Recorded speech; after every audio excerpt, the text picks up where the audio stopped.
धर्म गुरु हुआ करते थे खलीफा टर्की में। अंग्रेजों ने उनको ताकत से हटा दिया, पावर से हटा दिया, जिसके कारण दुनिया भर के मुसलमान जो उनको बड़ा दर्जे पे रखते थे, बहुत बड़ा धर्म गुरु मानते थे खलीफा जी को।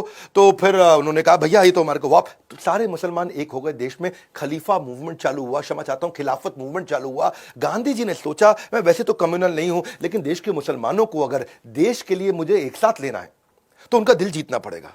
तो उन्होंने भी खिलाफत मूवमेंट में बड़ा बढ़ चढ़ के हिस्सा लेना शुरू कर दिया। गांधी ने किसी तरह से मैं मुसलमानों को भी साथ में ले लूं, मुद्दा तो देश का है, देश को बचाना है, अगर ये आज मेरा दिल जीत लिया मैंने इनका तो मेरे साथ मदद करेंगे। तो खिलाफत मूवमेंट बढ़ने लगा इंडिया में। उसी दौरान साउथ इंडिया में 1921 की बात रही होगी लगभग, तब वहां पे लगभग 1500 हिंदुओं को मार दिया गया मुसलमानों के द्वारा, और 2000 हिंदुओं को जबरदस्ती उनका धर्म परिवर्तन भी कर दिया।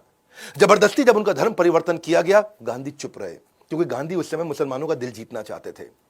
और सारे हिंदू भी परेशान हो रहे थे कि गांधी क्यों नहीं बोल रहे हैं, जबरदस्ती हिंदुओं का धर्म परिवर्तन तो गलत है ना भाई, हिंदुओं का धर्म पर हिंदू अपने हिसाब से जीवन जीने दो उनको। लेकिन गांधी जी ने एक पर्पस पकड़ रखा था कि मुझे मुसलमानों को अपने साथ लेना है, कि वो देश में मेरी मदद करेंगे।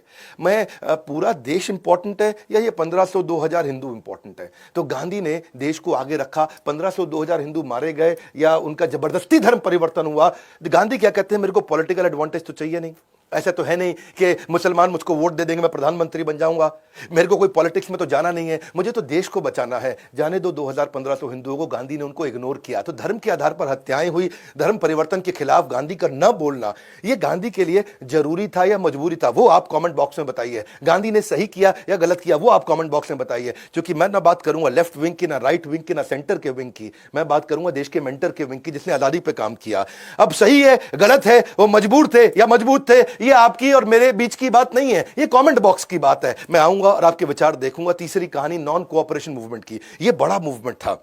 1920 के बाद इन्होंने एक असहयोग आंदोलन शुरू किया कि अब अंग्रेजों का सहयोग मत करो। वो जहां हमसे कमाने आए हैं, किस लिए आए थे अंग्रेज? पैसा कमाने आए थे, पावर लेने आए थे। उन्होंने कहा इनका पैसा खत्म कर दो, जहां जहां से कमाते हैं इनको कोई कोऑपरेशन नहीं देना है, सब कपड़े अपने, सब कुछ अपना, स्कूल अपना, कॉलेज अपना, वर्कर स्ट्राइक पे जाओ, अंग्रेजों के लिए काम मत करो, गवर्नमेंट बिल्कुल बर्बाद कर दो उनकी। तो ब्रिटिश गवर्नमेंट बहुत दुखी हो गई थी, उन्होंने अपना रेवेन्यू लूज करना शुरू कर दिया, उनको टैक्सेस नहीं मिल रहे थे। सारे स्टूडेंट्स के लिए लीडर्स ने इंडियन अपने ही कॉलेज और अपने विद्यापीठ बनाने शुरू कर दिए। गुजरात विद्यापीठ, बिहार विद्यापीठ, तिलक महाराष्ट्र विद्यापीठ, काशी विद्यापीठ, बंगाल नेशनल यूनिवर्सिटी, जामिया मिलिया इस्लामिया, जो मोतीलाल नेहरू, पंडित नेहरू, सीआर दास, सरदार पटेल, इन सब ने कोर्ट के लॉयर हुआ करते थे, बड़े लॉयर थे, इन्होंने कोर्ट में जाना छोड़ दिया। स्वदेशी प्रोडक्ट यूज करेंगे, अपने देश का यूज करेंगे, तभी चरखे से आई आजादी बोलते थे ना, चरखे से आई आजादी। वही तो चरखा चलाया गांधी ने कि भाई इनका कपड़ा नहीं लेंगे, अपना चरखा चलाओ।